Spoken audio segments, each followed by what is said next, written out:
ये वीडियो आपका होश उड़ा देगा। 9/11 अटैक का नाम सुना है ना? जो अमेरिका में प्लेन हाईजैक करके जो 2 टावर थे, दोनों पे ठोक दिया गया था वो प्लेन को। तो दुनिया में कोई भी ना न्यूज़ चैनल, ना मैगज़ीन्स, ना जितने भी हैं यूट्यूबर, ना डॉक्यूमेंट्री जितने भी चैनल्स हैं, किसी ने भी सिद्ध नहीं करा कि ये अटैक में हुआ क्या था।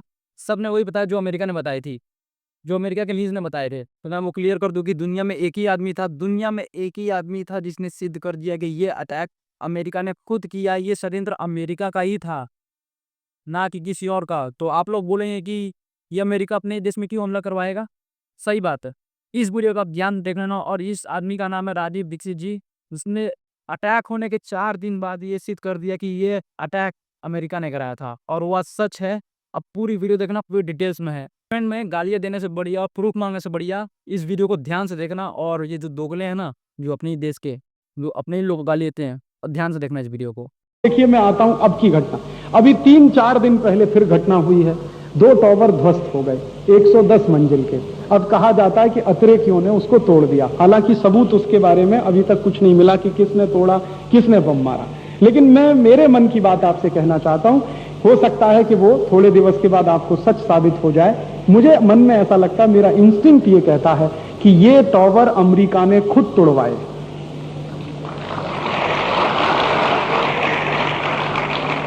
आप पूछोगे क्यों तोड़वाए? मैं आपको 3 प्रश्न रख रहा हूं और आप उन पर ध्यान से सोचें। सबसे पहला प्रश्न यह है कि जिन टावरों को तोड़ा गया उसके लिए जहाज अपहरण किए गए। अमेरिका का एक हवाई अड्डा बोस्टन, अमेरिका का दूसरा हवाई अड्डा लॉस एंजलिस और अमेरिका का तीसरा हवाई अड्डा जिसको वाशिंगटन डीसी। वो ये कहते हैं कि बोस्टन से जहाज अपहृत हुआ, लॉस एंजलिस से अपहृत हुआ। ये दोनों ही ऐसे हैं जहां भयंकर सिक्योरिटी है, परिंदा पर नहीं मार सकता। मजाल क्या कि एक चिड़िया वहां पर ऐसी फटक जाए, बोस्टन और लॉस एंजलिस दोनों, और वहां से 4-4 जहाज अपहृत हो गए और 1 घंटे तक पता ही नहीं चला। अमेरिका में सिक्योरिटी का सिस्टम ऐसा है कि जहाज अपहरण होने के 15-17 मिनट में खबर मिल जाती है कि उसका अपहरण हो गया, 1 घंटे तक खबर ही नहीं। अच्छा, और जो जहाज अपहृत हुए वो अपहरण के बाद सीधे जाकर टकराए। 1 घंटे तक उन्होंने उड़ान भरी और 1 घंटे उड़ान भरी सिर्फ अमेरिका की एयर स्पेस में, और दूसरे देश में नहीं गए वो। आप जरा ध्यान दीजिए, अमेरिका के ही एयर स्पेस में वो 1 घंटे उड़ते रहे।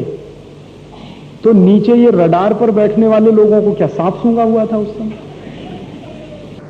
ये जो रडार पर लोग बैठते हैं उनको 1-1 सेकंड की खबर रहती है। आप जानते हैं जहाज उड़ता है तो वहां के कुछ नियम हैं। जहाज जब उड़ता है ऊपर स्पेस में तो उसकी रोड्स होते हैं, जैसे हमारे यहां सड़क के होते हैं ना, सड़क का नियम है, एक सड़क पर एक कार चल रही है दूसरे। वहां क्या केव्स होती हैं, गुफाएं होती हैं। स्पेस में केव्स बनाई जाती हैं, गुफाएं, और हर एक जहाज के लिए एक गुफा निर्धारित होती है।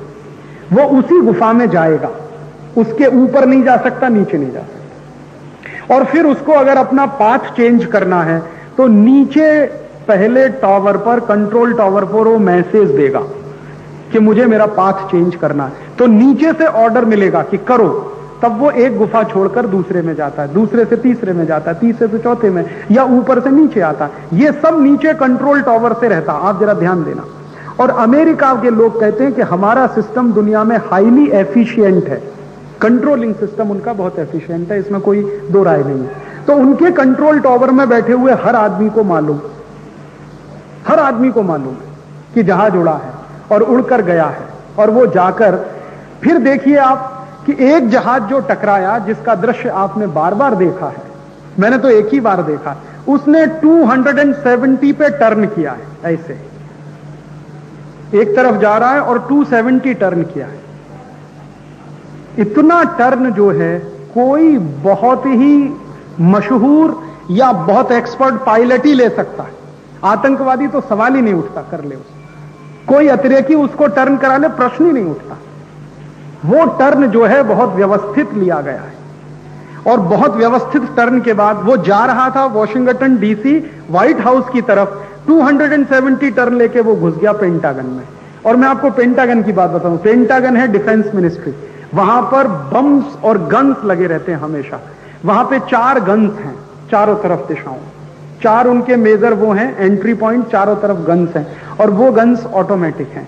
और वो गन्स की जो मार है वो 2.5 किलोमीटर ऊपर तक है।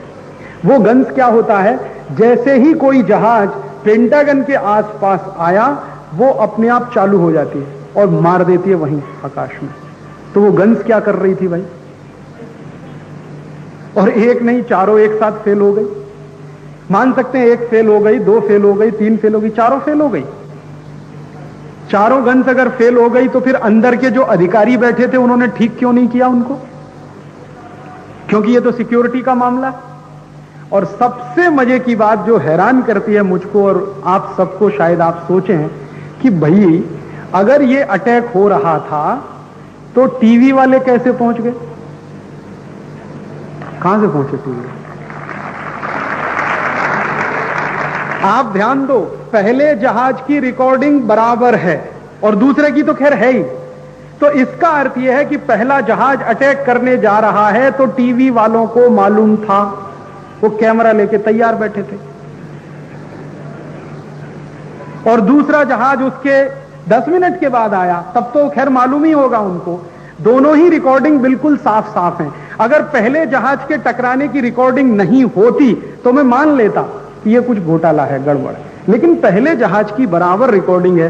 पहला जहाज स्ट्राइक कर रहा वो दिख रहा, दूसरा भी स्ट्राइक कर रहा वो भी दिख रहा, और तीसरा वो पेंटागन का तो खैर है ही। तो ये सब बहुत सोचे समझे गए प्लॉट के साथ हुआ है, बहुत सोच समझ के हुआ है। ये अचानक से कुछ भी नहीं हुआ। मैं इसको एक्सीडेंट नहीं मानता, मैं इसको सोचा समझा गया अमेरिका का एक्सपेरिमेंट मानता हूं।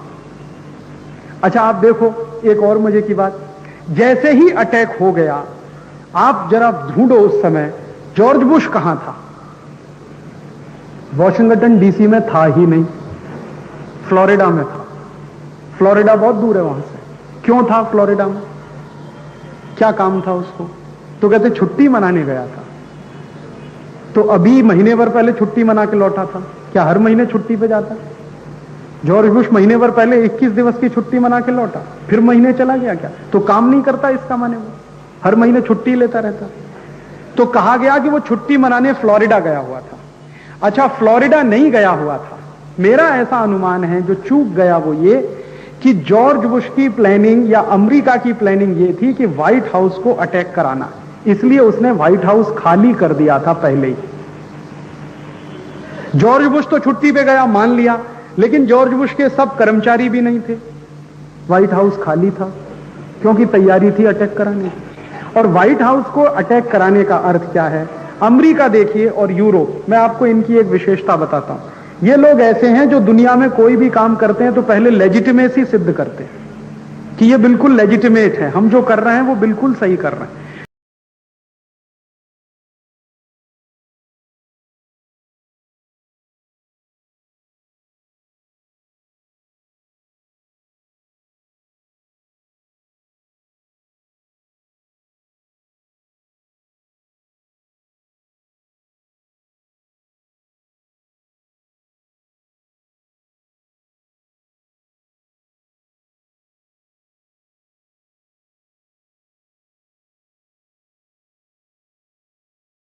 सांप जैसे हमें आप में से कई लोगों को शायद याद होगा कि मैंने कुछ ऐसी बातें कही थी जो उस समय आपको अटपटी लगी होंगी, लेकिन आज वो देश के सामने सच्चाई के रूप में है। उदाहरण के लिए मैंने वापी की जनसभा में 10 साल पहले कहा था कि कुछ भी हो जाए डॉक्टर मनमोहन सिंह इस देश के प्रधानमंत्री बनेंगे, और आज आपकी आंखों के सामने है जिस देगी। आज मैं कह रहा हूं 3 साल बाद आप उसे होता हुआ देखेंगे, क्योंकि 10 साल पहले कहा था वो पिछले 10 साल में होता हुआ आपने देखा।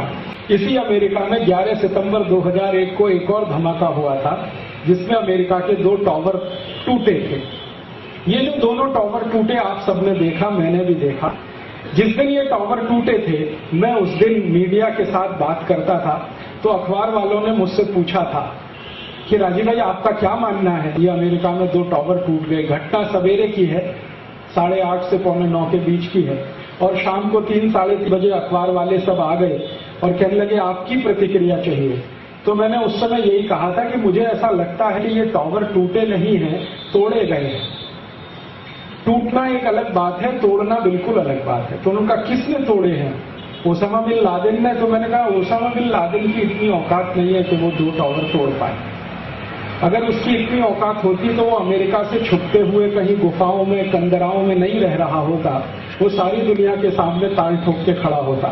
तो फिर एक पत्रकार हैं इंडियन एक्सप्रेस के, जो नागपुर के करस्पॉन्डेंट हैं, ब्यूरो चीफ हैं, उन्होंने कहा आप किसके बारे में कहना चाहते हैं? तो मैंने कहा था उस समय कि मुझे लगता है कि ये दोनों टॉवर जॉर्ज बुश ने ही तोड़वाए होंगे या अमेरिका की सरकार ही इसमें शामिल होगी।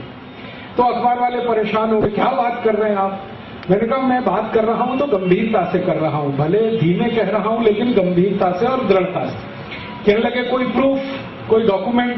मैंने कहा प्रूफ और डॉक्यूमेंट अभी नहीं है, क्योंकि सवेरे टावर टूटे हैं और शाम को आप बात कर रहे हैं, थोड़ा मुझे समय दे दो तो मैं वो भी आपके सामने प्रस्तुत कर दूंगा। तो कोई आधार बता दीजिए जिससे आप ये सोच रहे हैं। तो मैंने कहा मेरे पास एक पुराना डॉक्यूमेंट है, वो दिखा देता हूं।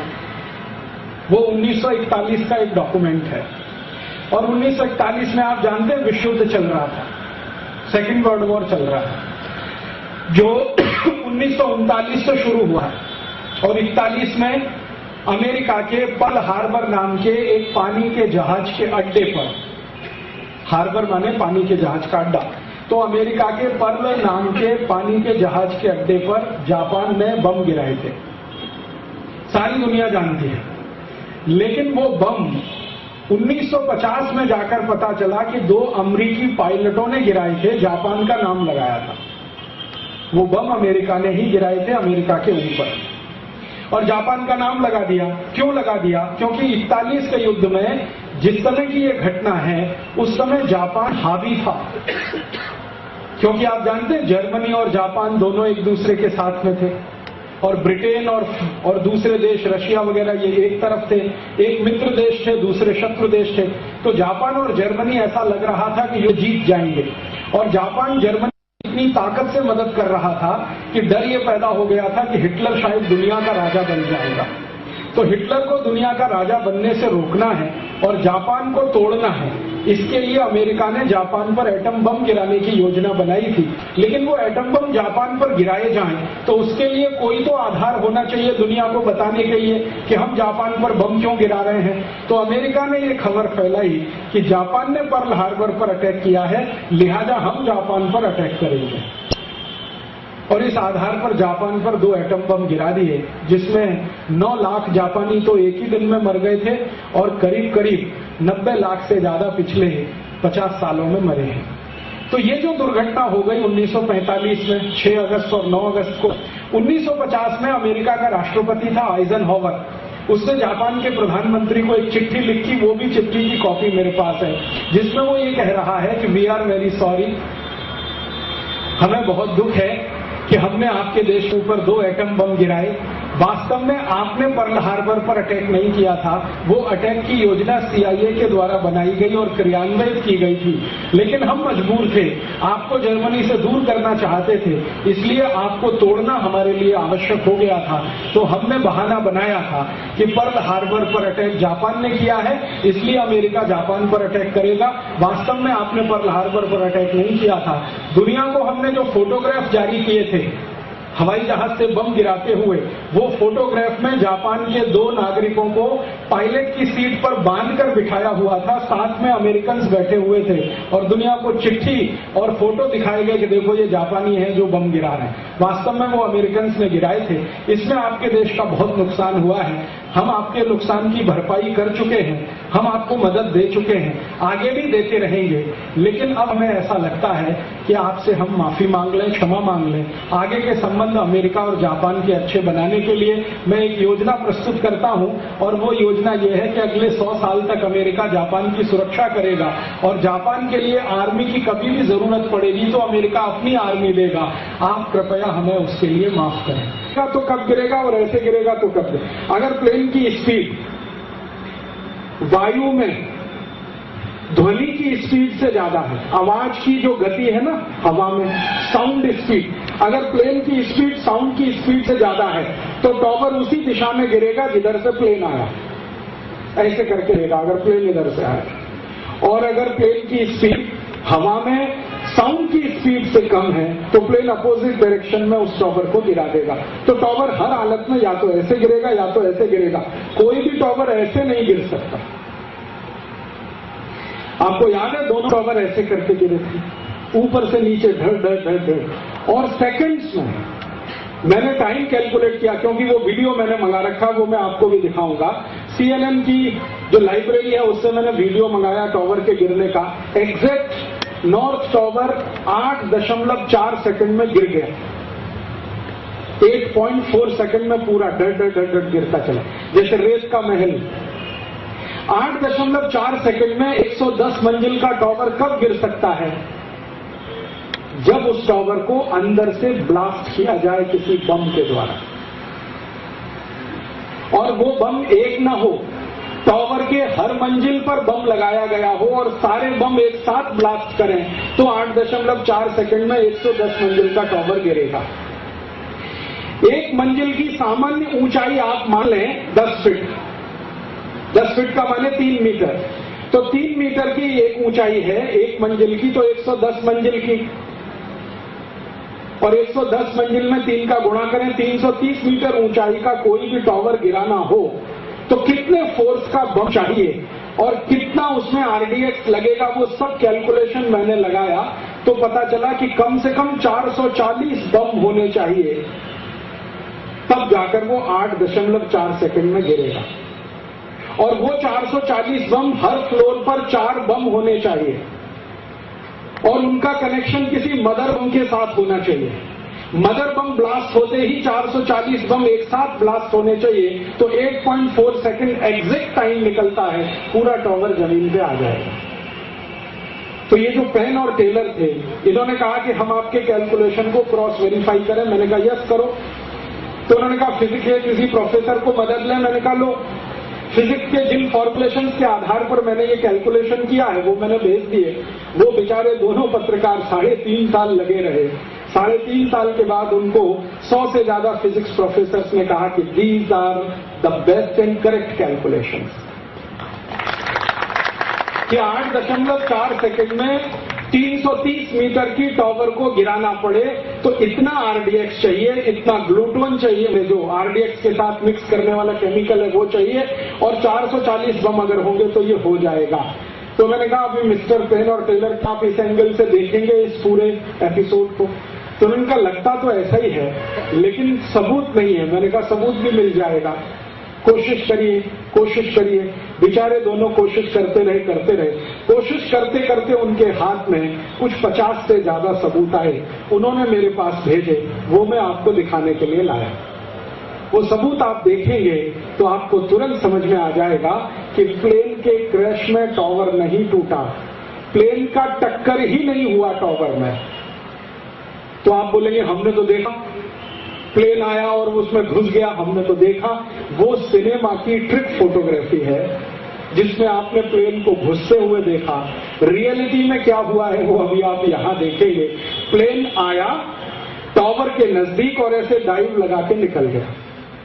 उस प्लेन को चलाने वाला जो पायलट ऑफिसर था उसका इंटरव्यू है 7 मिनट का मेरे पास। उस इंटरव्यू में उस पायलट को पूछा गया कि आप उस दिन सॉर्टी में थे, सॉर्टी माने फ्लाइट में थे। उसने कहा यस।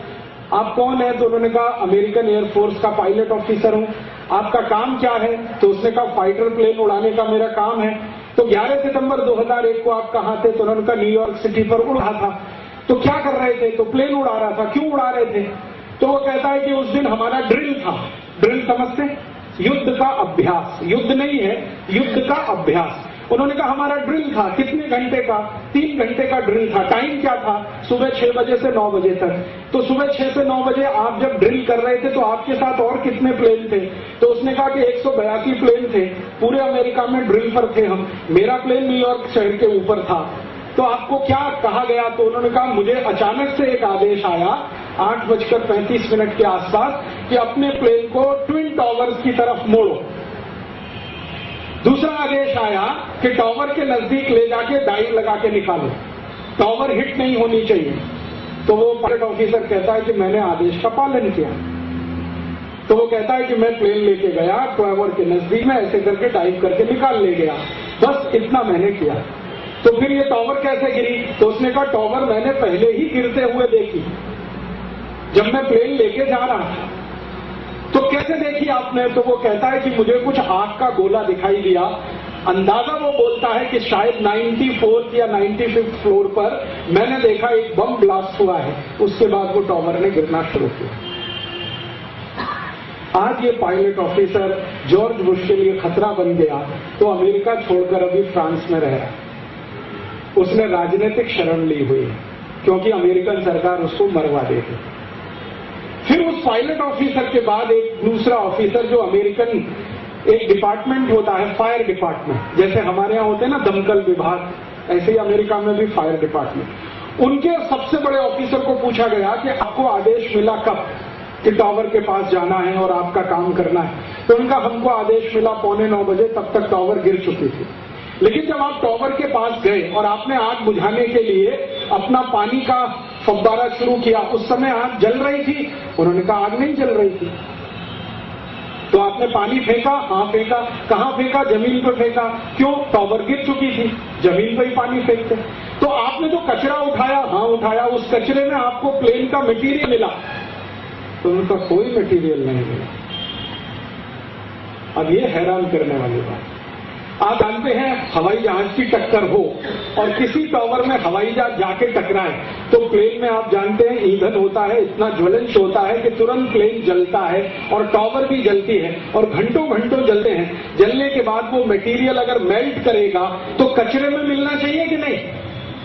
तो फायर ऑफिसर कहता कचरे में ऐसा कोई मेटल नहीं मिला जो प्लेन का था। तो क्या मिला? तो कंक्रीट मिला। वो कंक्रीट कहां गया? तब उसने कहा हमने सब भारत देश को बेच दिया। अभी इंटरेस्टिंग बात सुनिए, भारत देश को बेच दिया। किसने खरीदा भारत में? तो वो कहते हैं पंजाब के कुछ व्यापारियों ने खरीदा। क्या किया उसका? तो उन्होंने कहा इसमें से जो मेल्टेड आयरन था वो पंजाबी लोगों ने निकालकर उसकी साइकिलें बना बनाकर बेच दिया। तो मैं पंजाब में उन लोगों के पास गया जिन्होंने अमेरिका से ये कचरा खरीद कर लाया और ऐसे 2 लोगों ने मुझे कचरा दिया कि देखो हम जो लाए हैं वो ये है।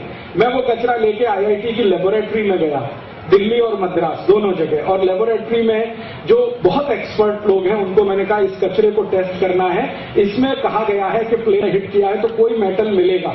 तो वो वैज्ञानिकों ने 8 महीने लगातार काम करने के बाद कहा इसमें प्लेन का कोई मेटल नहीं, इसमें लोहा है।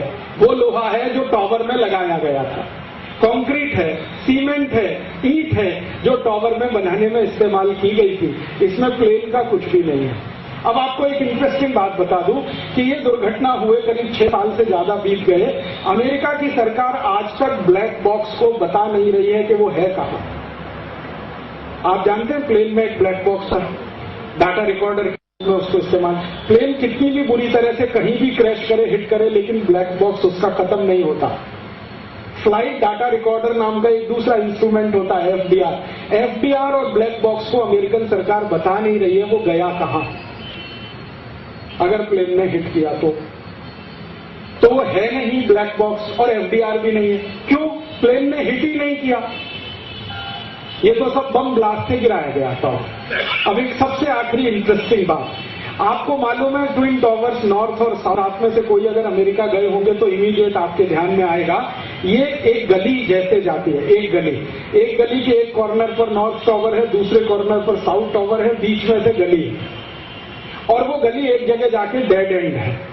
उस डेड एंड पर एक और बिल्डिंग 47 मंजिल की एक तीसरी building, north tower, south tower, बीच में से गली जहां पर डेड एंड है वहां पर 47 फ्लोर की एक बिल्डिंग जिसका नाम था बिल्डिंग नंबर 7। इस बिल्डिंग को गवर्नमेंट ऑफ अमेरिका के जॉर्ज बुश के आदेश पर 11 सितंबर की शाम 3:30 बजे ब्लास्ट करके गिराया गया और वो मैं आपको दिखाऊंगा कैसे गिराया गया।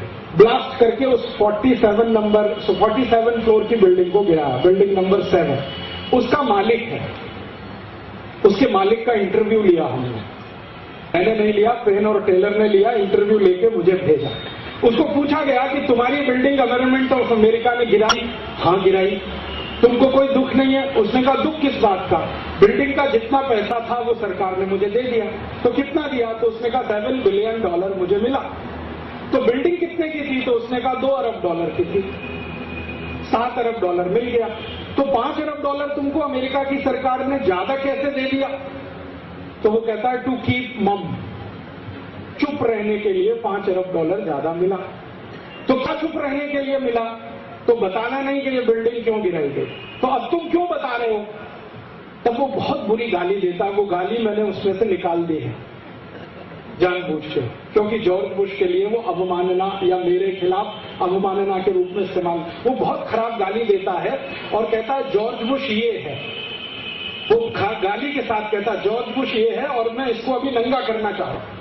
मेरी आत्मा मुझे गवाही नहीं देती कि जॉर्ज बुश को मैं प्रोटेक्ट करूं, इसलिए मैं इसको दुनिया के सामने अब नंगा करना चाहता हूं। तो उसने इंटरव्यू दिया, उस इंटरव्यू में वो कहता है कि हमारी जो बिल्डिंग थी, बिल्डिंग नंबर 7, इसमें CIA का हेड ऑफिस था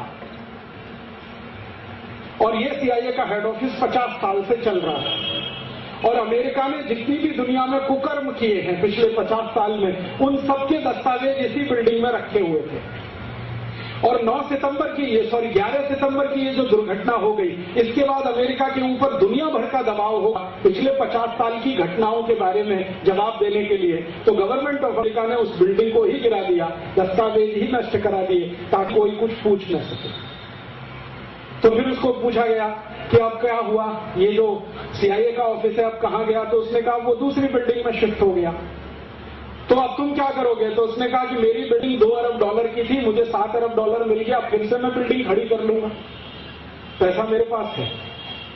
लेकिन तुम अंतिम इच्छा तुम्हारी क्या है? तो उसने कहा मेरी एक ही अंतिम इच्छा है कि मरने से पहले इस जॉर्ज बुश को गाली देके वो कह रहा है कि इस जॉर्ज बुश को मैं सारी दुनिया के सामने नंगा करूं कि इसकी असलियत क्या है, ये कितना खतरनाक आदमी है। तो उसको पूछा गया कि तुम कितना खतरनाक मानते हो जॉर्ज बुश को? तब वो कहता है कि मैं आपको कुछ ऐसी जानकारी देना चाहता हूं जो बहुत सेंसिटिव है और वो जानकारी आपको मिल जाए तभी आप ये ओपन करना, नहीं तो मेरा मर्डर भी हो सकता है। तो क्या जानकारी है? तब उसने बताया कि ये नॉर्थ और साउथ टावर दोनों जो थे, इनकी सिक्योरिटी का जिम्मेदारी जॉर्ज बुश की फैमिली का ही था। जॉर्ज बुश फैमिली की एक कंपनी चलती है अमेरिका में, उसका नाम है यूनोकोल। ये कंपनी के 2 धंधे हैं, एक तो वो तेल बेचने का काम करते हैं, डीजल, पेट्रोल, LPG। दूसरा उनका सिक्योरिटी का बहुत बड़ा बिजनेस है। जॉर्ज बुश के 2 भाई हैं, माने जॉर्ज बुश और उसका एक भाई है, उसका नाम है मार्विन बुश। ये अपने बाप के 2 बेटे हैं, जॉर्ज बुश और मार्विन बुश। मार्विन बुश छोटा है, वो यूनोकोल कंपनी का CEO है, चीफ एग्जीक्यूटिव ऑफिसर। तो मार्विन बुश की जिम्मेदारी पर दोनों टावर थे, नॉर्थ और साउथ। सिक्योरिटी की जिम्मेदारी पूरी उसकी थी। तो कैसे गिर गई फिर ये टावर? तो वो कहता है कि इसी मार्विन बुश ने सारे बम लगवाने का काम किया, क्योंकि उसकी सिक्योरिटी थी। तो मार्विन बुश क्यों बम लगवाएगा? तब उसने असली राज खोला और वो राज फिर डॉक्यूमेंट से भी प्रूव हुआ। उसने कहा कि बात ऐसी है कि ये जो यूनोकोल कंपनी है, इसमें ओसामा बिन लादेन और जॉर्ज बुश दोनों बिजनेस पार्टनर हैं, दोनों बिजनेस पार्टनर हैं। एक का इक्विटी है 51%, दूसरे की है 49%। जॉर्ज बुश के फैमिली की तरफ से मार्विन बुश इसका CEO है और ओसामा बिन लादेन की फैमिली की तरफ से उसका छोटा भाई इस कंपनी का डेप्यूटी CEO है। दोनों मिलकर ये कंपनी चलाते हैं। इनकी कंपनी ने क्या किया था? सऊदी अरब के एक शेख के साथ सौदा किया था और वो सौदा था दोनों नॉर्थ और साउथ टावर के इंश्योरेंस का। इन्होंने क्या किया था? गवर्नमेंट ऑफ अमेरिका ने नॉर्थ और साउथ टावर को बेचा था। 5 सितंबर 2001 को सौदा हुआ, सौदे की कॉपी है, वो भी डॉक्यूमेंट्स में है। सौदा हुआ, सऊदी अरब के शेख ने दोनों टावर को खरीदा, उनका इंश्योरेंस कराने की जिम्मेदारी मार्विन बुश को दी गई। मार्विन बुश ने थोड़ा कमीशन खाके जापान की 2 कंपनियों से इंश्योरेंस करा दिया। टावर टूटने के बाद नुकसान जो हुआ वो जापान का हुआ, अमेरिका का कुछ नहीं है। ये है अमेरिका। फिर आप बोलेंगे जी 3000 लोग मर गए। हाँ मर गए। जो 3000 लोग मरे उनमें एक भी अमेरिकन नहीं था। अमरीकी लोग क्यों नहीं मरे उस दुर्घटना में? क्योंकि अमेरिका के जो लोग उन टावर्स में काम करने के लिए जाते थे, उन सबको उस दिन छुट्टी पर भेजा गया 11 सितंबर 2001 को, और छुट्टी देने का आदेश राष्ट्रपति के घर से आया कि जितने भी व्हाइट अमेरिकन हैं और ज्यूज हैं, सबको कंपलसरी छुट्टी पे भेजना है, 11 सितंबर को कोई यहां नहीं आएगा। तो वो सब छुट्टी पे थे। तो बाकी लोग जो मरे वो कौन थे? वो हिंदुस्तानी थे, पाकिस्तानी थे, बांग्लादेशी थे, जो दोनों ट्विन टावर्स में झाड़ू लगाने का काम किया करते थे, पोछा लगाने का काम किया करते थे, सफाई करने का काम किया करते थे, ब्लू कॉलर्स जॉब्स में थे वो सब। तो 3000 मरे वो ये मरे। तब ये लैरी सिल्वर स्टील, जिसके मैं बार बार जिक्र कर रहा हूं, उसका नाम है लैरी सिल्वर स्टील, बिल्डिंग का मालिक, उसको पूछा गया कि मान लो एक भी अमेरिकन मरता तो उसने कहा जॉर्ज बुश की खटिया खड़ी हो जाती। एक भी अमेरिकन मरता तो इतना कंपेंसेशन देना पड़ता कि गवर्नमेंट ऑफ अमेरिका परेशान हो जाती। इसलिए खूब कैलकुलेशन करके ये तय किया गया एक भी अमेरिकन मरना नहीं चाहिए, और नॉन अमेरिकन मरे तो कोई फर्क नहीं पड़ता क्योंकि वो सिटीजन नहीं है अमेरिका के, और जो अमेरिका का सिटीजन नहीं है उसके लिए कंपेंसेशन ज्यादा नहीं देना पड़ता, जितना दो उतना ही काफी होता है। जो अमेरिकन सिटीजन मरे तो कंपेंसेशन बहुत देना पड़ता है, मुआवजा बहुत देना पड़ता है। तो ये खेल हुआ। अब इस खेल का अंतिम उद्देश्य क्या, क्यों किया ये सब, आपके मन में तुरंत सवाल आएगा। आखिर जॉर्ज बुश को क्या पड़ी थी? वास्तविकता जो है वो ये कि जॉर्ज बुश, मैंने आपसे कहा उसकी कंपनी है जिसका नाम है यूनोकोल, कंपनी का सीईओ है मार्विन बुश। ये कंपनी का धंधा है डीजल पेट्रोल एलपीजी। अब डीजल पेट्रोल एलपीजी बनाने के लिए आपको मालूम है कच्चा तेल चाहिए। कच्चा तेल दुनिया में जहां जहां मिले अमेरिका उसको लेना चाहता है। तो अफगानिस्तान नाम के देश में बहुत कच्चा तेल है। ये बात 2001 में जनवरी के महीने में पता चली। अफगानिस्तान को अब तक हम मानते हैं कि एक सूखा प्रदेश है, लेकिन सैटेलाइट ने बताया है कि उसी जमीन के नीचे बहुत तेल छुपा हुआ है और बहुत गैस है। तो जैसे ये पता चला कि अफगानिस्तान में गैस और तेल का भंडार है, उसी दिन से अमेरिका की नजर लगी अफगानिस्तान पर कि ये अफगानिस्तान तो हमारे कब्जे में होना चाहिए, क्योंकि जो भी गैस निकलेगी और तेल निकलेगा वो अमेरिका का होना चाहिए। अब अफगानिस्तान अमेरिका का कब हो सकता है? जब अमेरिका का अफगानिस्तान पर कब्जा हो। और अफगानिस्तान पर अमेरिका का कब्जा कब हो सकता है? ये तभी हो सकता है जब अमेरिका वहां पर बमबारी करे और जो सरकार चल रही है उसको हटाए और अमेरिका अपनी सरकार लाए। तो अफगानिस्तान पर बम गिराना है, हमला करना है, उसके लिए कोई तो लेजिटिमेशन चाहिए दुनिया को बताने के लिए। तो अमेरिका ने ये दोनों टावर गिराने का खेल खेला, नाम लगाया कि अफगानिस्तानियों ने ये गिराए हैं, तो बदले में अमेरिका ने अफगानिस्तान पर हमला किया और पूरा अफगानिस्तान कब्जे में ले लिया। आज अफगानिस्तान जो राष्ट्रपति है जिसका नाम है हामिद करजई, वो यूनोकोल कंपनी का मैनेजर है, जो इस समय अमेरिका में वो अफगानिस्तान में राष्ट्रपति है। हामिद करजई 6 साल से क्या कर रहा है? अफगानिस्तान में जहां जहां गैस के भंडार मिलने वाले हैं वहां से पाइपलाइन बिछा बिछा के सारी गैस अमेरिका कैसे जाए उसके काम में लगा हुआ।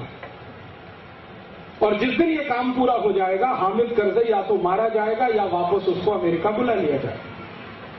ये तब तक रहेगा अफगानिस्तान में जब तक वो पाइपलाइन नहीं बिछे। तो तेल लेके जाना है अमेरिका, गैस लेके जानी है अमेरिका।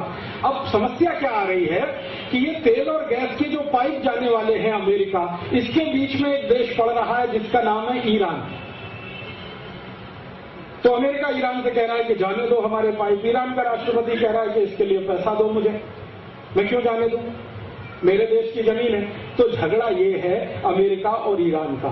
तो अब अमेरिका प्लानिंग कर रहा है कि किसी न किसी तरीके से ईरान पर हमला किया जाए और एक दिन ईरान को भी ऐसे ही अफगानिस्तान जैसा बना लिया जाए और पाइप उनके अमेरिका तक पहुंच जाए और उसके बाद दुनिया जो कहे कहे, अमेरिका को किसी की परवाह नहीं है, ना यूनाइटेड नेशन की, ना दुनिया की दूसरी संस्थाओं की।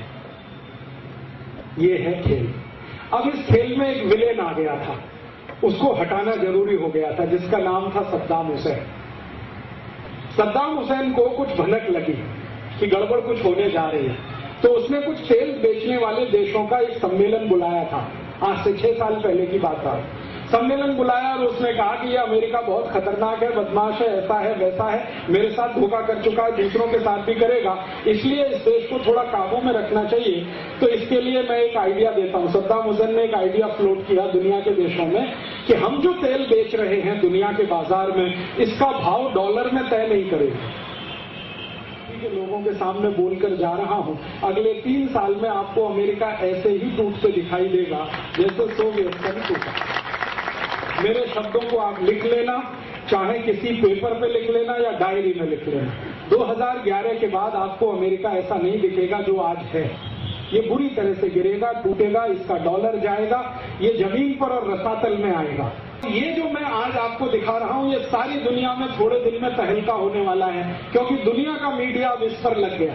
मैंने ये जो आपको दिखाने के लिए डॉक्यूमेंट्स लाए हैं, ये डॉक्यूमेंट्स मैंने बीबीसी को भी भेजे हैं, ये डॉक्यूमेंट्स मैंने CNN को वापस भेजे, CNN से कुछ लिए फिर उनको वापस भेजे। ये डॉक्यूमेंट्स फ्रांस की कुछ एजेंसियों को भेजे हैं, ये डॉक्यूमेंट्स कुछ जर्मनी एजेंसियों को भेजे हैं। वो अपने अपने तरीके से इनका खस वेरिफिकेशन कर रहे हैं। जिस दिन वो वेरीफाई हो जाएंगे, ये सब धमाका बीबीसी पे होगा, किसी दिन फ्रेंच टेलीविजन पे होगा, किसी दिन जर्मन टेलीविजन पे होगा, फिर अमेरिकी टीवी पे भी होगा, और इसी धमाके में अमेरिका थोड़ा हिलेगा और हो सकता है फिर दुनिया के सामने स्वीकार करे, जैसे 1950 में स्वीकार किया, yes we have demolished our tower, हमने ही डिमोलिश किया है अपनी दोनों टावर को, तो दुनिया से माफी मांगे और फिर सारी दुनिया की जियो पॉलिटिक्स, पूरी भू राजनीति इस एक आधार पर बदले। मेरा निवेदन है कि ये लाइट्स प्लीज ऑफ कर दें ताकि आप अच्छे इसको देख सकें। मैंने आपको स्टोरी बता दी है, अब आप पूरी शांति से इसको देखेंगे। बीच में एक है जहां से आपको धुआं निकलता दिखाई दे रहा है और प्लेन है वो टावर से दूर है, तो टावर ने टूटना शुरू कर दिया। एयर ट्रैफिक कंट्रोलर के हाथ में रिमोट था, उसको कहा गया था कि 8:35 पर आपको ये बटन दबाना है। कैलकुलेशन ये किए गए थे कि ये प्लेन 8:35 तक यहां पहुंच जाएगा, लेकिन ये लेट हो गया और इसी के लेट हो जाने से हम लोगों को ये सब खोज खबर मिल गई। हाँ, कहते हैं ना दुनिया में शातिर से शातिर, बदमाश और चोर कितनी भी होशियार दिखाए, कोई ना कोई एक गलती वो ऐसी छोड़ देता है जहां से सूत्र मिलते हैं और सारा उजागर पूरी दुनिया के सामने होता है। तो ये प्लेन नहीं पहुंच पाया, कैलकुलेशन सारे गड़बड़ा गए और एयर ट्रैफिक कंट्रोलर ने तब तक रिमोट को दबा दिया। 94th फ्लोर पर बम ब्लास्ट हुआ, उसका धुआं ये निकलता हुआ दिख रहा है। अब आगे आप इस टावर को गिरता हुआ देखेंगे। देखिए कहीं भी प्लेन नहीं है, दिख रहा है कहीं प्लेन? आज देखा आपने ये ब्लास्ट, प्लेन दूर दूर तक नहीं है आसपास।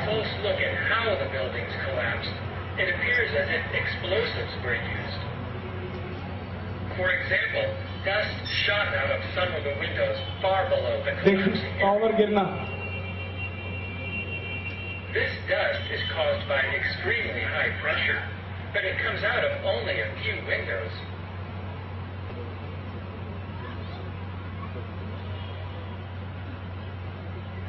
हाँ, जरा इसको पॉज करें तुरंत। When we look close, yes, ये आप देखिए काले काले टुकड़े, ये टुकड़े दिख रहे हैं आपको? ये जो बम ब्लास्ट हुआ है उसके टुकड़े हैं सर, और यही मलबे में सारे के सारे मिले। at the area that is collapsing, we find ये dust साइड में सारे टुकड़े बम के। of the entire floor at the same time. The towers had steel. अभी एक मिनट रोकिए so they please. only went हाँ, ये टावर बनाने वाला जो इंजीनियर है, अमेरिका में रहता है, न्यूयॉर्क में रहता है, और जिस आर्किटेक्ट ने इसको डिजाइन किया, जिस इंजीनियर ने बनाया, उनके पास से हमने पुराना फोटोग्राफ मांगा कि जब आप टावर की बिल्डिंग बना रहे थे उस समय का एक फोटोग्राफ चाहिए। शुरू किया तो उन्होंने कहा कि हम आपको चैलेंज करते हैं, ये टावर जिस कंक्रीट और लोहे से बना है, इसमें अगर एक साथ 10 प्लेन भी आप हिट करो तो ये टावर नहीं टूट सकता। तो मैंने पूछा क्या होगा अगर प्लेन हिट करेंगे, तो उसने कहा कि मैं ये एडमिट कर सकता हूं कि मेरे टावर के डिजाइन में एक ही गलती है कि अगर प्लेन हिट करेगा तो इसमें आग लग सकती है, टावर नहीं टूटेगा।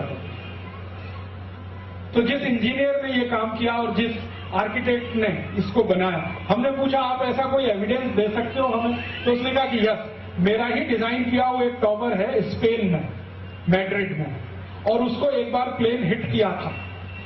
तो मैंने कहा वो हमें चाहिए फोटोग्राफ्स। तो इसने स्पेनिश गवर्नमेंट से कांटेक्ट करके हमें फोटोग्राफ्स दिलवाए। तो वहां यही घटना हुई थी कि टावर उनकी थी करीब करीब 48-50 मंजिल की, इसी इंजीनियर और आर्किटेक्ट की डिजाइन की हुई जिसने नॉर्थ टावर डिजाइन किया। तो उसमें प्लेन हिट हुआ था, वो टावर में आग लग गई, प्लेन जल गया, टावर जल गई, 7 दिन तक आग जलती रही। उसके बाद टावर का पूरा ढांचा वैसे का वैसा आज भी मैड्रिड में खड़ा हुआ है, वो फोटोग्राफ में अभी दिखाऊंगा। तो वो कहता है कि टावर में प्लेन हिट करता है तो आग लग सकती है, टावर गिर नहीं सकती। क्योंकि जितना कंक्रीट और लोहा इसमें डाला गया है, ये कितने ही 10 प्लेन एक साथ हिट करें तो भी नहीं गिर सकते। आग लगेगी, गिरेगी नहीं। गिरेगी कब? तब उसने कहा जब आप एक्सप्लोजिव से उसे ब्लास्ट करेंगे तभी मेरी टावर गिर सकती है, अदरवाइज नहीं। प्लीज, ये पुराना फोटो है उसका। अभी ये सेकंड्स का कैलकुलेशन है। इधर लेफ्ट में टावर गिर रही है, एग्जैक्टली 8.4 सेकंड में जमीन पर आ गई। इधर ये सेकंड की वॉच है। 8.4 सेकंड का कैलकुलेशन आया, टावर पूरी गिरी। अभी 1 मिनट जरा इसको रोकिएगा। ये कैलकुलेशन में समझाया है कि अगर आप 110 मंजिल की टावर को 8.4 सेकंड में गिरते हुए देखना चाहते हैं तो इसका मतलब ये हुआ कि हर 10 टावर माने हर 10 मंजिल 1 सेकंड में गिरे। यही तो हुआ ना। और 10 मंजिल 1 सेकंड में गिरे, ये तो धरती कंप में भी नहीं हो सकता। 10 मंजिल एक साथ 1 सेकंड में गिरे, ये धरती कंप में भी नहीं हो सकता। ये तभी हो सकता है जब बहुत बड़ी इंटेंसिटी के एक्सप्लोजिव्स एक साथ ब्लास्ट हों सभी 10 मंजिल पर, तब वो 1 सेकंड में गिर सकता है। तो वही हुआ और वो गिरते हुए आप देखेंगे आगे फिर। ये है, 1 मिनट इसको रोकिए। ये इंटरनल स्ट्रक्चर है टावर का। ये मैंने वहीं से लिया, वो जो इंजीनियर है। देखिए यहां पर इन्होंने जॉइंट्स फिक्स किए हुए हैं। ये टावर का एक साइड है, ये टावर का दूसरा साइड है, बीच में ये जॉइंट है। ये अब वो इंजीनियर क्या कहता है जिसने ये टावर डिजाइन किया, वो कहता है कि मुझे डाउट है कि ये जो जॉइंट है यहां पर बम फिक्स किए गए एक्सप्लोसिव। एक यहां किया गया, एक यहां किया गया, फिर एक यहां किया गया, फिर एक यहां, फिर एक यहां, फिर ऐसे करके ये बम फिक्स किए गए। और वो कहता है कि मदर बम से उनको कनेक्ट करके एक साथ ब्लास्ट किया तो ये साइड का पूरा हिस्सा गिर गया, उसके बाद सब कुछ नीचे आ गया। ये है उसके पीछे की theory. Please. When one floor broke and the pieces fell to the floor below it, those pieces shattered that floor and so on all the way down. However, when the pieces hit the floor below, they will slow down slightly because some of their energy will be used to break the floor. Therefore, there should be a delay every time the ये 94th floor. The towers had 110 floors, so if it took 1 second for each floor to be crushed, that would be 110 seconds. However, the seismic data and video show that the North Tower collapsed in only 8.4 seconds. The collapse started at about the 94th floor. If you were to drop a rock from the 94th floor, it would hit the ground about 8.4 seconds later. यहाँ पर कुछ students हैं, आप लोग physics पढ़ते नहीं पढ़ते? चलो, फिजिक्स अगर कोई 9th और 10th स्टैंडर्ड के स्टूडेंट्स होंगे वो भी पढ़ते होंगे तो उनके पास एक फॉर्मूला होता है, H = UT + ½ GT। पढ़ते हैं आप? उसी फॉर्मूले से ये कैलकुलेशन मैंने निकाला। हाइट अगर आपको मालूम हो, हाइट किसी भी बिल्डिंग की हाइट मालूम हो, वहां से पत्थर का कोई टुकड़ा आप जमीन पर गिराएं तो कितने सेकंड के बाद वो जमीन को हिट करेगा? वो सिंपल सा क्वेश्चन है। ये सभी फिजिक्स के स्टूडेंट्स को पूछा जाने वाला क्वेश्चन है। 8th में, 9th में, शायद आजकल 7th में भी पूछने लगे हैं। तो 9th और 10th के फिजिक्स लेवल में ये क्वेश्चन आता है कि सपोज 100 मीटर की बिल्डिंग है, उस पर से पत्थर का एक टुकड़ा गिराया गया, जी का मान इतना है, ग्रेविटेशनल एक्सिलरेशन, तो आप बताओ कितने टाइम के बाद ये पृथ्वी को हिट करेगा। तो मैंने ये कैलकुलेशन किया कि हमें हाइट मालूम है, हमें टाइम भी मालूम है। 8.4 सेकंड में बिल्डिंग आ गई नीचे तो टाइम 8.4 सेकंड हो गया। हाइट हमें मालूम है 110 मीटर है, तो मैंने स्पीड कैलकुलेट करने का कोशिश, इनिशियल स्पीड क्या था, तो वो स्पीड वही निकला। तो अमेरिकन फायर फाइटर्स माने दमकल विभाग के अधिकारियों ने कैलकुलेट करके दिया है कि ये इतने स्पीड से गिरना शुरू हुई थी टावर। तो 8.4 सेकंड के बाद कोई अगर चीज 110 माले से गिर के नीचे आ रही है तो उसका एग्जैक्ट कैलकुलेशन किया जाना बहुत आसान है, क्योंकि फिजिक्स इसमें सक्षम है और फिजिक्स के फॉर्मूले इसके लिए हैं। उस कैलकुलेशन से ये मैंने बताया और ये ड्रॉ किया। इसमें बस इतना ही है कि वो अगर पत्थर का टुकड़ा आप फेंकेंगे तो सीधे नहीं आएगा, एक पैराबोलिक शेप में आएगा, बस इतना ही अंतर है, लेकिन टाइम उतना ही आएगा 8.4 second. Please. This means that the pieces of the building were falling as fast as objects fall through the air. How can objects इसको ध्यान से सुनिएगा। steel and concrete floors as fast as they fall through the air? There is only one explanation. Explosives were placed in these buildings before the attack. The North Tower started to collapse when explosives at the 94th floor were detonated. The explosives were timed so that the floors were shattered before the pieces contacted it. The pieces of the building fell in only 8.4 seconds because none of the pieces crashed into a floor. We were told that fire caused the towers to collapse, but no large building has ever collapsed from a fire. Yes, इसको जरा 32-story रोको। building in Madrid. ये Madrid वाली घटना है। Spain की राजधानी Madrid में ये बिल्डिंग है। ये उसी इंजीनियर और उसी आर्किटेक्ट की बनाई हुई है जिसने नॉर्थ टावर बनाया।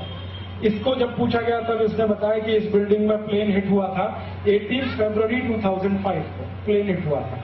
उसके बाद क्या हुआ वो आप आगे देखिए। Spain is a good example. The fire became so intense that it spread ये ऐसे आग लगी from one floor इस to the बिल्डिंग में। next, causing the building to look like a torch. This fire was much larger than the fire at the World Trade Center. The next morning there were ऐसे जली still building. fires in the lower floors. और 5 दिन जलती Everything रही। inside the building had been burned.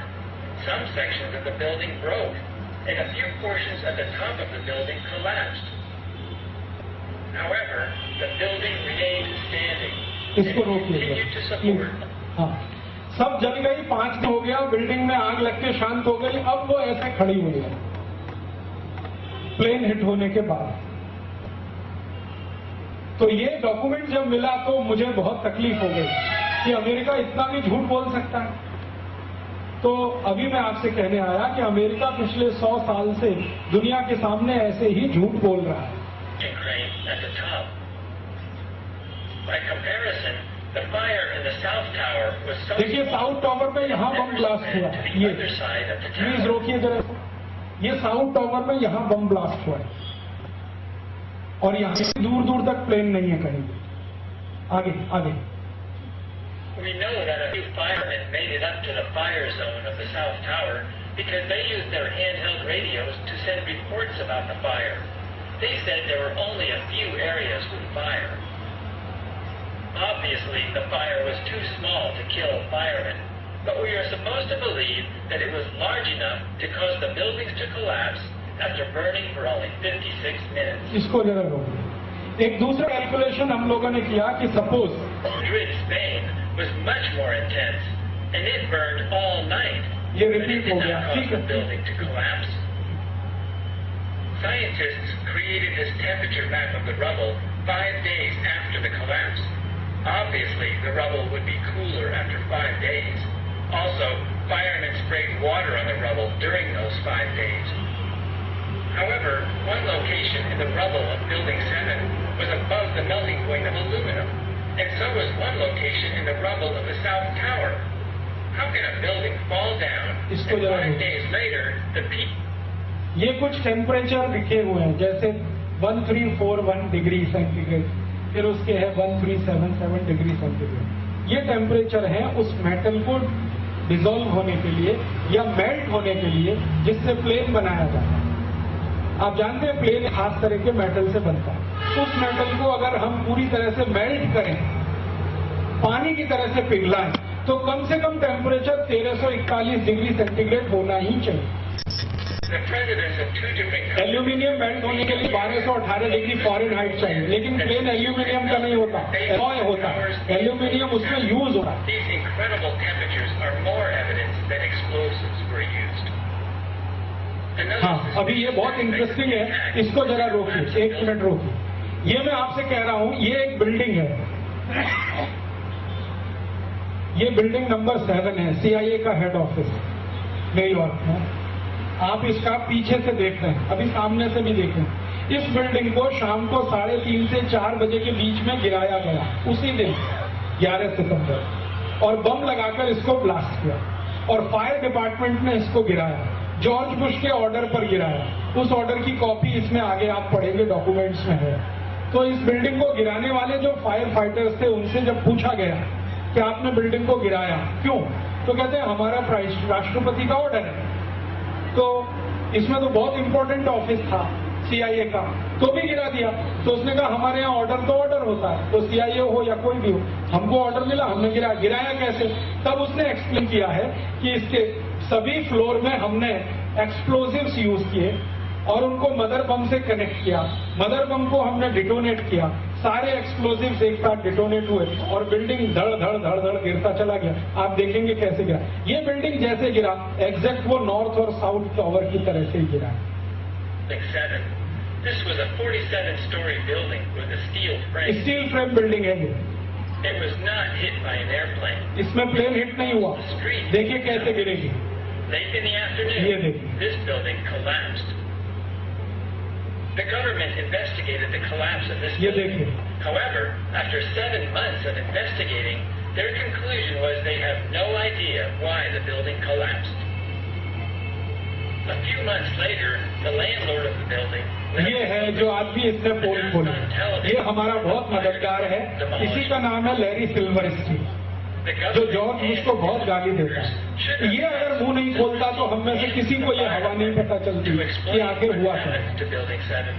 But nobody asked any questions.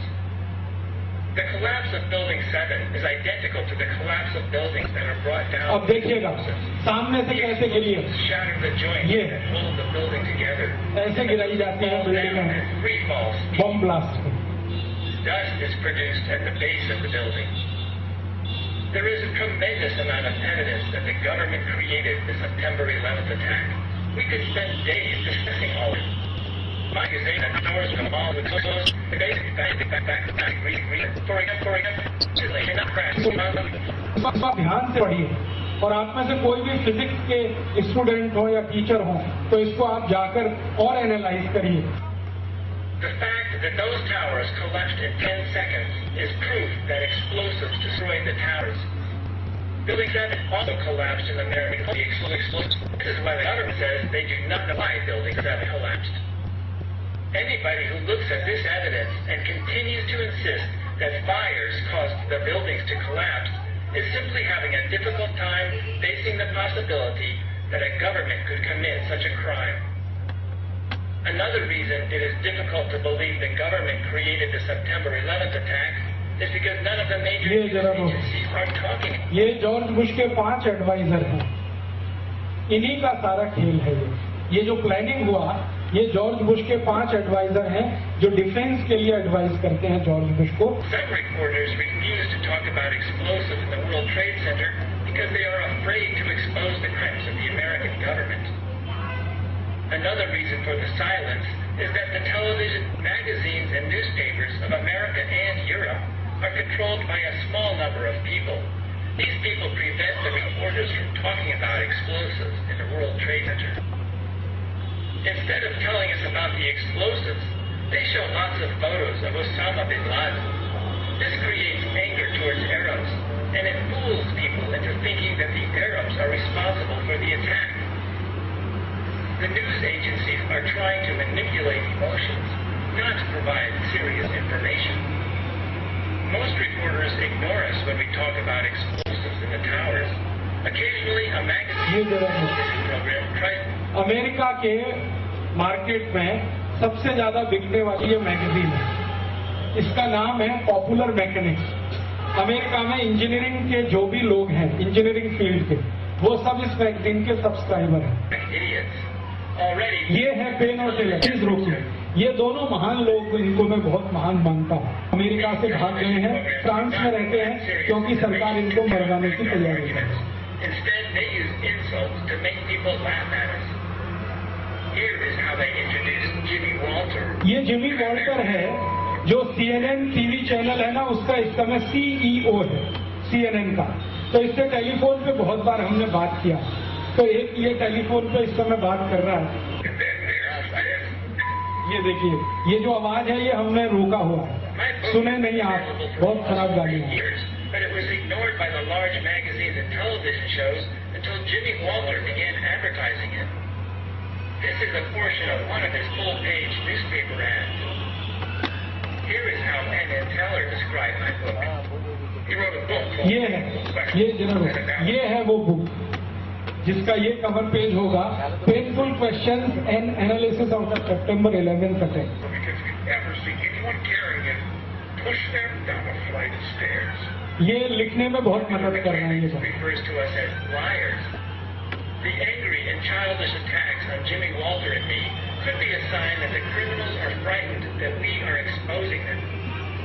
However, when a criminal tries to cover up his crime, he runs a risk of releasing more information about himself.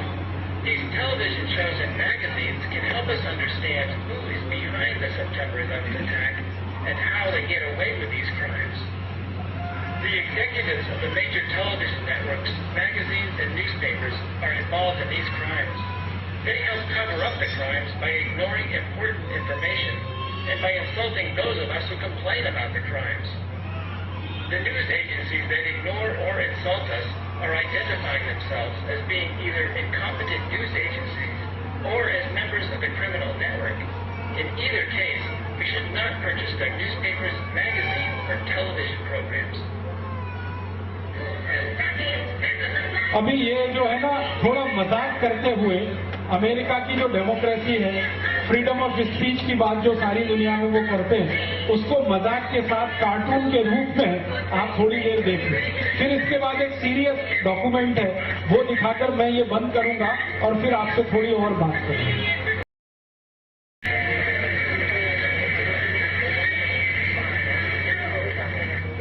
ये जरा रोकिए please please. अभी आप ये pentagon वाला एक serious document, आपने सुना होगा कि गवर्नमेंट ऑफ अमेरिका ने कहा कि हमारे पेंटागन पे भी अटैक हुआ. नॉर्थ टावर और साउथ टावर का सच तो आपने जान लिया, पेंटागन का सच जान लीजिए. पेंटागन की बिल्डिंग है, इस बिल्डिंग का ये एक गेट थोड़ा साफ नहीं दिख रहा है, ये गेट है, ये पूरी बिल्डिंग है. इधर आप देख रहे हैं एक प्लेन है, ये पेंटागन का अपना प्लेन है, माने अमेरिकन एयरफोर्स का प्लेन है जो उनके रनवे पे खड़ा रहता. पेंटागन का अपना स्पेशल रनवे है. तो हुआ ये कि एक ट्रैक्टर इस प्लेन को खींच के ले जा रहा था. आप जानते हैं खड़े हुए प्लेन को ले जाने के लिए ट्रैक्टर होते हैं. तो एक ट्रैक्टर इस प्लेन को खींच के ले जा रहा था. तो ट्रैक्टर जिस साइकिल से खींच रहा था वो टूट गई. तो ट्रैक्टर आगे निकल गया, प्लेन में स्पीड आ चुकी थी तब तक. तो ये प्लेन चले हुए यहां जाके टकरा गया, तो एक छोटा सा छेद हो गया. तो गवर्नमेंट ऑफ अमेरिका ने कहा हमारे ऊपर हमला हुआ और हमारा डिफेंस मिनिस्ट्री का ऑफिस तोड़ दिया. कुछ हमला नहीं है, ये प्लेन जाके वहां टक्कर लग के रुक गया और एक छोटा सा छेद हुआ. सारी दुनिया में इन्होंने कह दिया कि हमारे ऊपर हमला हुआ, ये पेंटागन अटैक की ये असलियत है. इसको प्लीज ये वहां जाके देखिए टकराएगा. तो अंदर चला गया वो दूसरा फोटो. और ये प्लेन जो है ना उड़ रहा है, ये वही प्लेन है जिसके बारे में वो कहते हैं कि ये टक्कर लगी थी नॉर्थ टावर से. ये है देखिए प्लेन ऐसे जाके टकराया. 800-630-9012 or go to reopen911.org for a free DVD.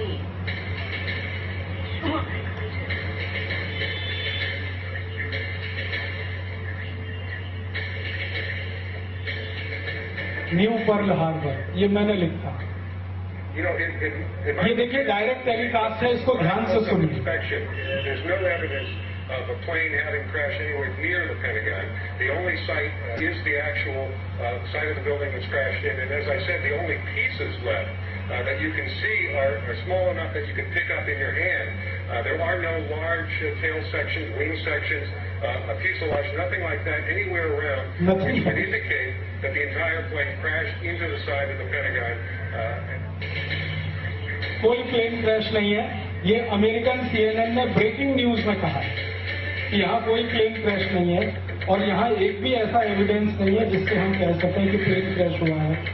लेकिन अमेरिका ने सारी दुनिया में ऐसा हुआ मचाया कि बहुत बड़ा उन्होंने वहां पर प्लेन टारगेट ये कर दिया. अभी इसमें आगे एक इंटरेस्टिंग इंटरव्यू है जिसकी अंग्रेजी, ये है वो पायलट ऑफिसर जिसका मैं बात कर रहा था कि उसने वो प्लेन उड़ाया.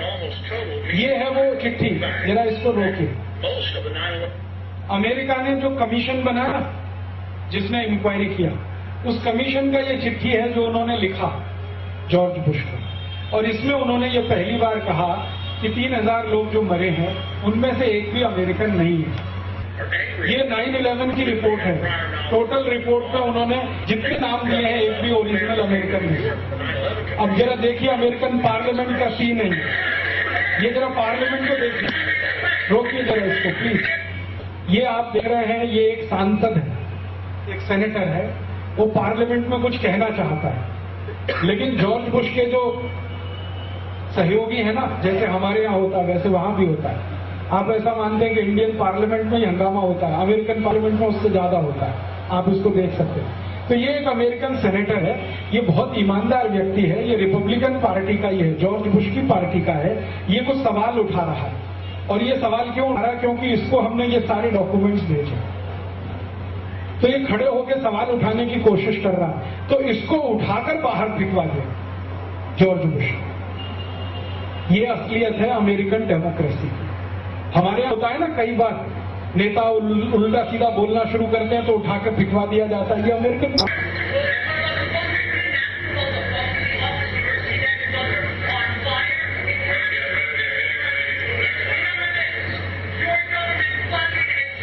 देखिए इसको पकड़ के ले जाए।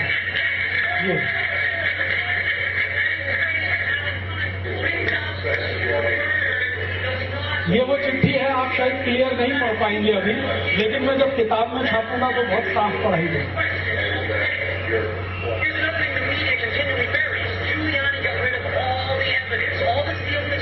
ये देखिए क्या कह रहा है, सुनिए।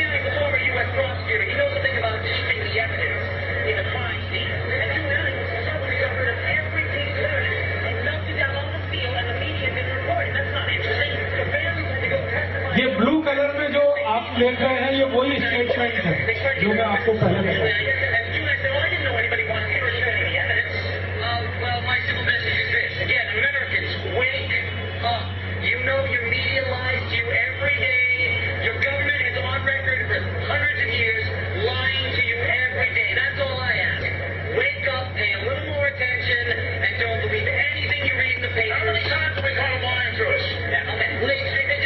ये पत्रकार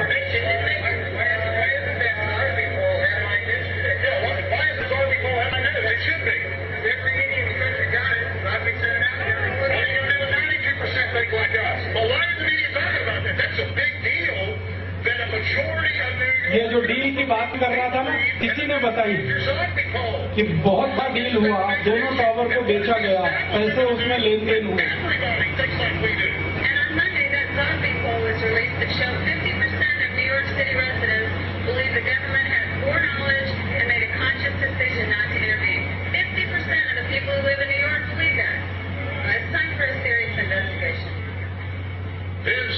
अब ये CNN पर एक सर्वे हुआ अभी थोड़े दिन पहले, और अमेरिका के लोगों को पूछा गया कि कितने लोग अमेरिका में मानते हैं कि जॉर्ज बुश झूठा है, तो 90% से ज्यादा लोगों ने कहा yes, he is a cheater and liar. 90% से ज्यादा लोग, 90%। All the people involved in the cover-up of September 11 have gotten wealthy off of it or gotten even richer. And then now, September 11th is being used to kill our freedoms, to destroy what America is built on, what America is supposed to really be about. Most of my friends have questions about what happened on 9/11. ये एक बहन है, इसका बहुत detail हमारे पास बयान है। ये उस दिन वहाँ नीचे खड़ी हुई थी जिस दिन ये टॉवर दोनों गिरे, तो इसने बार बार कहा कि मैंने कोई भी प्लेन को दोनों टॉवर में हिट होते नहीं देखा। मैंने जो देखा वो ये था कि बम ब्लास्ट हुआ है और उसके बाद टॉवर दोनों गिरे। वो बार बार कह रही है ये बहन। इसके बाद ये एक भाई है, ये भी वहां था उस दिन 11 सितंबर को, नॉर्थ और साउथ टॉवर के नीचे वाला जो मार्केट एरिया, वहां पर ये घूम रहा था। ये भी कहता है कि मैंने किसी प्लेन को हिट होते हुए नहीं देखा, मैंने बम ब्लास्ट की आवाज सुनी और उसके बाद टॉवर गिरे। ऐसे 100 से ज्यादा हमारे पास प्रत्यक्षदर्शी गवाह है, 100 से ज्यादा, जो कहते हैं जिन्होंने प्लेन हिट होते देखा ही नहीं, वो बम ब्लास्ट से दोनों tower. Heard about it, just think some people. A few just happened today. A woman came up saying that her family received a phone call from a family friend. She was told by this family friend on September 10th, the family friend was a Navy SEAL, told not to show up in Lower Manhattan tomorrow, which is of course the 11th. It's going to be a major event. ये एक जगह रोकी। Investigate. ये trade centre जो था ना north और south, वहां पर एक ट्रेड सेंटर था, उनकी तरफ से ये सर्कुलर इशू हुआ है जिसमें ये बताया गया है। और Individuals in the towers being told not to go to work that day, being told to get out early that morning. And they found out that yes, it was not an urban legend. It was true. They found hundreds and hundreds and hundreds of witnesses. And then the Israeli instant messaging company 100 से ज्यादा witness है हमारे पास, publicly told her जो सामने से आकर बोले हैं कि उन्होंने कोई प्लेन हिटते हुए नहीं देखा। हाँ, ये है वो। ये ऑडिगो एक एजेंसी है वहां की, वो अमेरिकन सरकार के लिए काम करने वाली एजेंसी है। उनकी तरफ से जो काम करने वाले वर्कर्स हैं उनको पोस्ट ने ये एक और अपनी तरफ से चिट्ठी जारी की थी, ओपन लेटर, उसमें एडिटर कॉलम में, और उसमें अमेरिकन को अपील की गई थी कि 11 सितंबर को वर्ल्ड ट्रेड सेंटर के नजदीक ना जाए। इसमें लिखा गया leave the building 4 hours before the planes slammed into it. This is on the record and cannot be ignored. Students pointed up at the towers and told their school teachers in the weeks before 9/11. ये police की internal security की जो व्यवस्था उनकी चिट्ठी है। And then on top of this, we have the public officials being warned. Total evidence of prior knowledge. And while we were in New York, we talked to dozens of eyewitnesses who had been personally warned themselves, but were afraid to come public. Some have been told to keep their mouths shut. That was a rescue worker. ये एक और प्रत्यक्षदर्शी है, उसी दिन वहां खड़ा था। 9/11, who said that it was going to come down. I don't know how he knew that. He did tell me before it happened, before the fact that it was coming down. The widows. इसको सुनिए, ये भी वही महिला। Were standing at the new school in Baghdad for the 2 days, and they were screaming at the media, please pay attention. We got phone calls. We listened that their husbands or their children were saying there's explosives coming up on like the 23rd, 26th floor before the buildings went down. And the media started laughing and said, we have no time to hear you. ये कह रही है 26-27 आवाजें इसने सुनी है, और media वालों को कहा कि मैंने बम की आवाजें सुनी है, लेकिन मीडिया ने इसकी बात पर कोई ध्यान नहीं दिया। स्टोरी वही बनाई गई कि प्लेन का हिट हुआ है और सावन हुआ। अभी इसको प्लीज बंद कर दीजिए क्योंकि ये बहुत लंबा है। मैं सिर्फ आपसे इतना ही कहना चाहूँ, आप पूछेंगे जी हम क्या कर सकते हैं। आपने अगर इसका अंदाजा लगाया कि ये कितनी सीरियस बात है, सारी दुनिया को बताया गया, उसका बिल्कुल उल्टा है सच्चाई जो है, तो आप अंदाजा लगाइए कि कितना झूठ बोलने वाला देश है ये अमेरिका और अमेरिकन एडमिनिस्ट्रेशन। अब वो जो झूठ बोलने वाला अमेरिका और अमेरिकन एडमिनिस्ट्रेशन है, उसके साथ हमारे भारत की सरकार ऐसे ऐसे दोस्ती बढ़ाती जा रही है जो बहुत ही खतरनाक हो सकती है।